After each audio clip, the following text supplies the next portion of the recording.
এক গ্লাস পানি। একবার এক বৃদ্ধ লোক মসজিদের পাশে বসেছিলেন। প্রচণ্ড গরম, মুখ শুকিয়ে কাঠ। এক তরুণ মসজিদ থেকে বেরিয়ে আসছিল।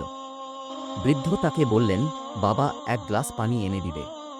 তরুণ বিরক্ত হয়ে বলল, নিজেই গিয়ে খেয়ে নেন, বলে চলে গেল। কিছুক্ষণ পর আরেক তরুণ মসজিদ থেকে বের হল। বৃদ্ধ একই কথা বললেন। তরুণ দৌড়ে গিয়ে পানি আনল, গ্লাস হাতে দিল। বৃদ্ধ দোয়া করলেন, আল্লাহ যেন তোমার জীবনে শান্তি দেন। বছর 10 পর প্রথম তরুণ এক কোম্পানির চাকরির ইন্টারভিউ দিতে গেল। বস চেয়ারে বসা লোকটি তাকে চিনে ফেলল। সেই বৃদ্ধ, এখন বিশাল কোম্পানির মালিক। তিনি হেসে বললেন, তুমি তো বলেছিলে নিজেই গিয়ে খেয়ে নেই, এবারও তাই করো। তারপর দ্বিতীয় তরুণ এল।